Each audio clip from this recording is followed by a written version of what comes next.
Hi students, this is Rajesh Kumar, your chemistry teacher from SBM Sanidi, Dhanbad. Students, आज हम लोग class 11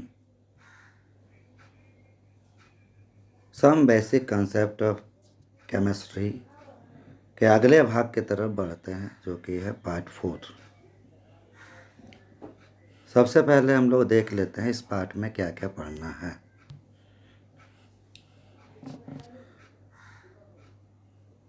first of all हम लोग relative atomic mass और average atomic mass क्या होता है वो देखेंगे। फिर what are difference between molar mass and molecular mass of an element, और हम लोग साथ साथ ये भी देखेंगे मोलर मास या मॉलिकुलर मास कैसे निकाला जाता है। और अंत में हम लोग देख पाएंगे फॉर्मूला मास क्या होता है कंपाउंड का, वो कैसे निकाला जाता है। स्टूडेंट्स, सबसे पहले relative atomic mass. It is mass of an atom of the element as compared to mass of an atom of carbon 12 isotope. Relative atomic mass students, ये किसी भी एलिमेंट के एक एटम का मास होता है कार्बन 12 आइसोटोप के मास के कंपैरिजन में। क्योंकि हम लोग को पता है, आगे चलकर पढ़ेंगे एटॉमिक मास यूनिट के बारे में, उसमें भी हम लोग C12 आइसोटोप के आधार पर ही इसका डेफिनेशन देखेंगे। यानी अगर देखें इस एग्जाम्पल में, hydrogen atomic mass 1, atomic number भी 1। Hydrogen has a relative mass of 1 as compare to carbon. Carbon से अगर कंपेयर करें तो इसका रिलेटिव एटॉमिक मास 1 ही होता है। स्टूडेंट्स, जैसा कि यहाँ हम लोग हाइड्रोजन का एक्चुअल रिलेटिव एटॉमिक मास देख पा रहे हैं 1.007।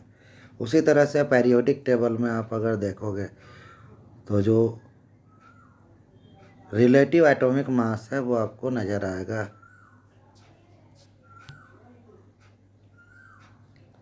Average atomic mass. स्टूडेंट्स, अब हम लोग देखते हैं एवरेज एटॉमिक मास क्या होता है। हम लोग क्लास 9 में पढ़ चुके हैं आइसोटॉप्स के बारे में। आइसोटॉप्स क्या होता है? The elements having same atomic number but different mass numbers are called isotopes. यानी बहुत सारा एलिमेंट्स ऐसे हैं जो कि एटॉमिक नंबर सेम होते हैं उसके, लेकिन मास नंबर डिफरेंट होते हैं, तो वो आइसोटॉप्स होते हैं। और यानी कह सकते हैं कि अलग अलग जो एलिमेंट्स होते हैं उसके आइसोटॉप्स भी होते हैं, और जिसके मास अलग अलग होते हैं, मास नंबर्स अलग अलग होते हैं। तो एवरेज एटॉमिक मास कैसे हम लोग निकालेंगे, क्या डेफिनेशन है उसका, चलिए उसको देखते हैं। It is the sum of atomic masses of isotopes of an element with respect to their percentage abundance. हर आइसोटॉप्स का अपना एक अबाउंडेंस होता है नेचर में, उसके आधार पर जो भी एटॉमिक मासेस है उसका अगर हम लोग सिंपल एवरेज निकालें तो वो एवरेज एटॉमिक मास होता है। Chlorine has 2 isotopes, Cl35 and Cl37, with their percentage abundance 75% and 25% respectively। Chlorine के 2 आइसोटॉप्स है, इसमें एक है Cl35 और एक है Cl37, जिसके परसेंटेज अबाउंडेंस यानी उसके नेचर में उपस्थिति का प्रतिशत है 75% और 25%, जैसा कि यहाँ पर हम लोग देख पा रहे हैं 2 क्लोरीन के आइसोटॉप्स को। तो अगर हम इसका एवरेज एटॉमिक मास निकालें तो जो एटॉमिक मास है आइसोटॉप का और उसका परसेंटेज अबाउंडेंस को हम लोग मल्टीप्लाई करके रिस्पेक्टिवली आइसोटॉप्स के साथ जोड़ देंगे अलग अलग।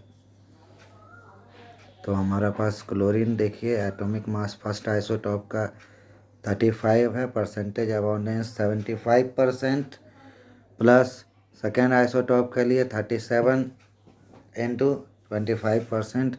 अगर हम लोग निकालें तो 35.5 के आसपास आ जाएगा। स्टूडेंट्स, यहाँ AMU का फुल फॉर्म होता है एटॉमिक मास यूनिट। इसके बारे में हम आगे की कक्षाओं में देखेंगे। Molar mass versus molecular mass. Generally हम लोग मोलर मास मॉलिक्यूलर मास एक ही जैसा ट्रीट करते हैं, लेकिन इसमें भी कुछ आधारभूत डिफरेंसेस होता है। तो what are the difference between molar mass and molecular mass? Let's see. Molar mass के तरफ अगर हम बात करें, defined as mass of 1 mole of a substance. That means molar mass refers mass of 1 mole of the substance. On the other hand, molecular mass refers mass of 1 molecule of the substance. Second point, molar mass is measured in terms of gram per mole because it refers a mole of a substance. On the other hand, molecular mass measured in atomic mass unit. Atomic mass unit में हम लोग molecular mass को measure करते हैं। 1.3 determined by dividing the mass of compound multiplied by the moles of compound X, dividing by the mass of compound X by the moles of compound X। यानी मास को अगर मोल से अगर हम डिवाइड करें तो ये हमारा मोल्स निकल जाता है, ये हमारा मोलर मास के इक्विवेलेंट हो जाएगा। लेकिन दूसरे तरफ अगर मॉलिक्यूलर मास को देखें, determined by taking average masses of each atom while deriving the atomic masses from the periodic table. Periodic table में हम लोग को पता है अलग अलग एलिमेंट्स के एटम्स का एटॉमिक मासेस है, उसको अगर हम पुट करके ऐड कर दें, उसका एवरेज ले ले तो हमारा ये निकल आता है। मॉलिक्यूलर मास, अगर हम मॉलिक्यूलर मास के तरफ देखें, यानी मॉलिक्यूलर मास को हम लोग कैसे निकाल सकते हैं? ये है मास of 1 molecule of the substance. Atomic mass को अगर मल्टीप्लाई करेंगे number of atoms of the element से, तब हमारा मॉलिक्यूलर वेट या मॉलिक्यूलर मास निकलता है। उसमें अलग अलग एटम्स हैं तो सबका एटॉमिक मास और नंबर ऑफ एटम्स को मल्टीप्लाई करके ऐड कर देने से मॉलिक्यूलर मास निकल आएगा। Hence, molecular mass is sum of atomic masses of all the elements present in one molecule of the substance. Its unit is AMU. यहाँ हम लोग मॉलिकुलर मास वाटर का निकालेंगे। वाटर के बारे में हम लोग को पता है, मॉलिकुलर फार्मूला H2O। इसमें हाइड्रोजन के 2 एटम्स है, ऑक्सीजन के 1 एटम्स है। हाइड्रोजन का 1 एटम का मास 1.008, जबकि ऑक्सीजन के 1 एटम का मास 15.999 जो कि 16 के इक्विवेलेंट है। तो मॉलिकुलर वेट और mass of water equal to 1.008 into 2 plus 15.999 into 1, यानी अप्रोक्सीमेटली 18 AMU।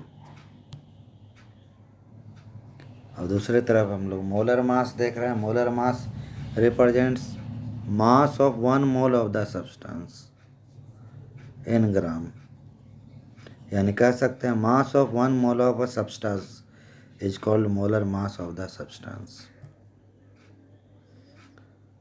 अब हम लोग कुछ कंपाउंड्स का, कुछ मॉलिक्यूल्स का मोलर मास निकाल कर देख रहे हैं, जैसे HCl, हाइड्रोक्लोरिक एसिड। हाइड्रोजन के 1 एटम है, क्लोरीन के 1 एटम है। दोनों का एटॉमिक मास अगर हम पुट करके ऐड कर देते हैं तो 36.460 ग्राम पर मोल, जिसको कि हम लोग AMU ग्राम पर मोल में रिप्रेजेंट ही करेंगे क्योंकि यहाँ मोलर मास के बारे में बात कर रहे हैं। दूसरे तरफ ग्लूकोज का मॉलिक्यूलर फार्मूला होता है C6H12O6।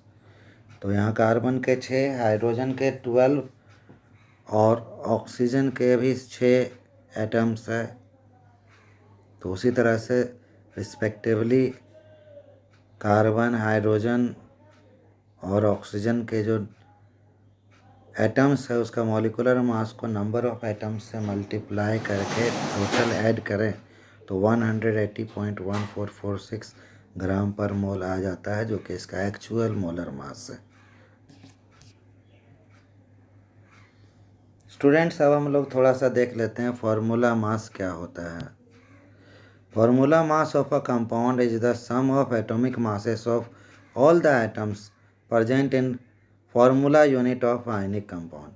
जब हम फार्मूला मास की बात करते हैं तो हम कंपाउंड के बारे में बात कर रहे हैं, मॉलिक्यूल के बारे में बात नहीं कर रहे हैं। और कंपाउंड पर्टिकुलरली आयनिक कंपाउंड होता है, यानी आयनिक कंपाउंड का हम लोग मोलर मास नहीं निकालते हैं, मॉलिक्यूलर मास नहीं निकालते हैं, फार्मूला मास निकालेंगे।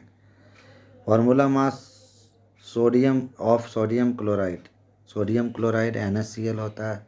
Sodium atomic mass 23, chlorine atomic mass 35.5, add कर दें 58.5 यूनिट या AMU। ये हमारा फार्मूला मास हो गया सोडियम क्लोराइड का। थैंक यू स्टूडेंट्स, आज यहीं तक। अगले दिन फिर एक नए वीडियो के साथ इसके some basic concept of chemistry के अगले भाग की तरफ बढ़ेंगे। धन्यवाद।